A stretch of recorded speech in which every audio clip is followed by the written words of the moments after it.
अभय जी, आप चुनाव जीत गए हैं और आप बार बार ये कह रहे थे कि तीनों कृषि कानूनों के खिलाफ आपने इस्तीफा देकर चुनाव मैदान में उतरे और सरकार को सबक सिखाएंगे, क्या उसी का नतीजा है?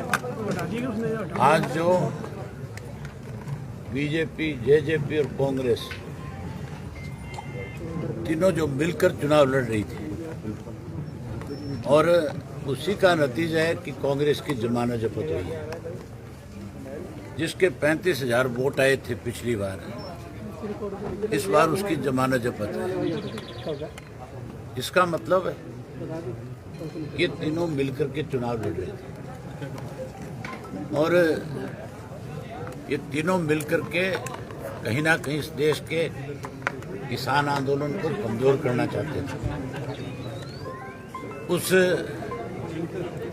आंदोलन को कहीं बदनाम करना चाहते थे, लेकिन लोगों ने इनकी मंशा पे पानी फेर दिया और तीनों के मिलने के बावजूद यहाँ सरकार को, कांग्रेस को, इसको जेजेपी को सबक सिखाया। जहाँ चुनाव में इनको मात दी, वहीं अब मुख्यमंत्री में अगर नैतिकता है थोड़ी सी भी, तो मुख्यमंत्री को अपने पद से इस्तीफा दे देना चाहिए।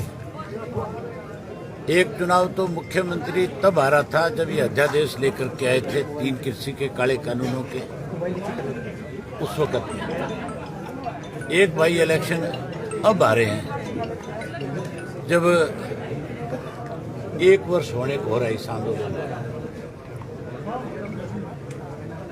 मुख्यमंत्री ने जिस ढंग से इस चुनाव के अंदर प्रजातंत्र का मजाक उड़ाया, इलेक्शन कमीशन को लाचार किया, जिस ढंग से हॉर्स ट्रेडिंग करी, पैसा बांटा, खुलेआम बोलियां लगी, करोड़ों सैकड़ों करोड़ रुपए जो है पानी की तरह बहाया गया, उसके बावजूद लोगों ने फिर इनकी मंशा पे पानी फेरने का काम किया। अबे जी, इस जीत का श्रेय क्या किसानों को देंगे?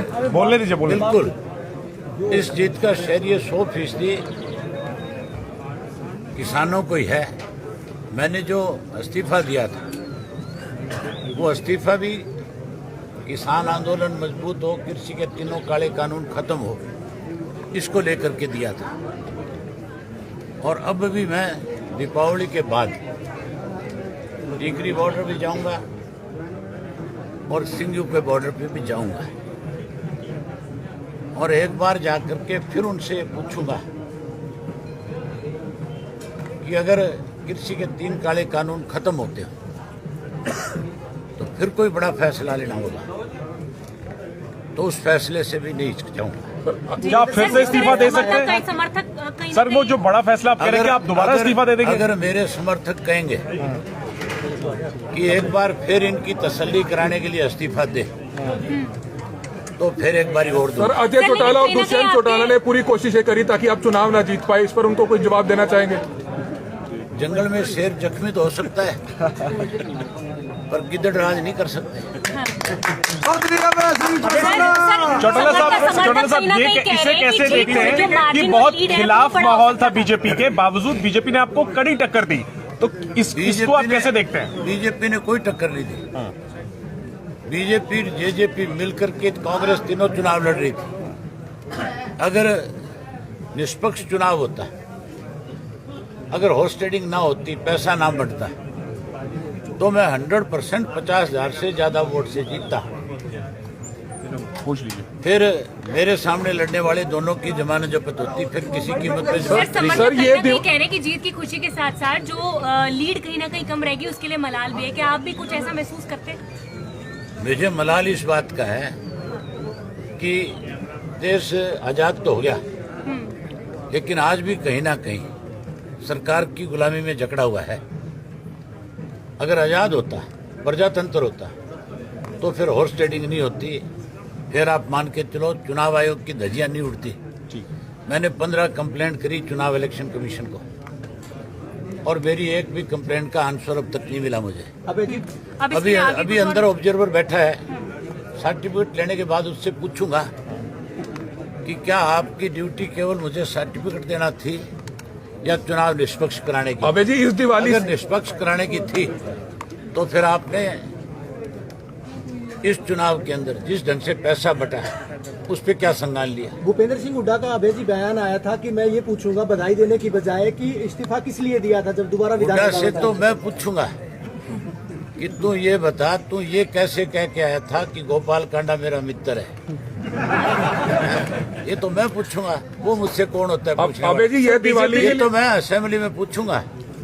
दिसंबर में सेशन आएगा और उस सेशन में मेरा पहला सवाल भूपेंद्र सिंह हुड्डा से होगा कि आप बीजेपी के साथ मिले हुए थे और आपने वहां कांग्रेस के वोट मांगने की बजाय ये कहा था कि गोपाल कांडा मेरा मित्र है। उसका क्या मतलब था? उसका जवाब मुझे भी चाहिए, प्रदेश की जनता। सर ये दिवाली कोई हरियाणा की राजनीति में कोई बड़ा धमाका करेगी? मुझे अफसोस है इस बात का, उन लोगों को लेकर के विचारों को जो ये कह रहे थे अब की बार 2 दिवाली मनाएंगे। मैं तो 2 दिवाली नहीं 3 मनाऊंगा। मेरे प्रशंसक जो है वो 3 दिवाली मनाएंगे, एक आज मनाएंगे, एक 4 को मनाएंगे, एक 5 को मनाएंगे। लेकिन कई लोगों की दिवाली तो विचारों की मुझे लगता है कोई दिवाली का सारा मजा ही किरकिरा हो गया। सर जीतने के बाद सिंगू बॉर्डर जाएंगे आप किसान? मैंने कहा कि मैं सिंगू बॉर्डर भी जाऊंगा और टीकरी के बॉर्डर पे। ठीक है सर। सर बीजेपी के लीडर कह रहे हैं कि जो अभय चौटाला चुनाव जीते हैं, हमारा तो 60,000 के करीब वोट पहुंच गया। हम तो मतलब पहले 45-46,000 पे थे। मतलब वो अपनी जीत मानते हैं इसमें। वो हार को भी अपनी जीत समझते हैं कि हम हार के भी जीत गए। ठीक है। मतलब भाजपा जो है इस बात के लिए माफी नहीं मांगती प्रदेश के लोगों से कि हमने इतनी बड़ी हॉर्स ट्रेडिंग करी, प्रजातंत्र को एक तरह से हमने रौंद के रख दिया, इलेक्शन कमीशन की हमने धज्जियां उड़ा दी। उसके बावजूद यहाँ पे जितना जात पात का जहर घोड़ा गया, यहाँ जिस ढंग से बयानबाजी की गई, इलेक्शन कमीशन का फर्ज तो उसी दिन बनता था जिस दिन बीजेपी के स्टार प्रचारक जो थे, जिन्होंने अपने भाषणों में ये बात कही थी कि ये चुनाव तो एससी और बीसी को मिल करके लड़ना चाहिए। हमने उनकी वो recording the, with proof the. Election commission ने कोई कार्रवाई नहीं करी। यहाँ जात पात के नाम पे बांटने का बहुत प्रयास किया गया। यहाँ तो जहाँ जात पात का जहर घोड़ा गया, वहाँ मुख्यमंत्री ने भी ऐसे ओछे बयान दिए जिससे कहीं ना कहीं इलेक्शन में कड़वाहट पैदा हो सकती थी। ठीक है। ऐसे लोगों को सबक दिया है। मैं हल्के के लोगों को इस बात के लिए बधाई देता हूँ और उसके साथ साथ उन किसानों को जिन्होंने मेरे प्रति एक आस्था व्यक्त करी, उनको भी बधाई देता हूँ। Thank you. आप देख रहे हैं अभय सिंह चौटाला इसमें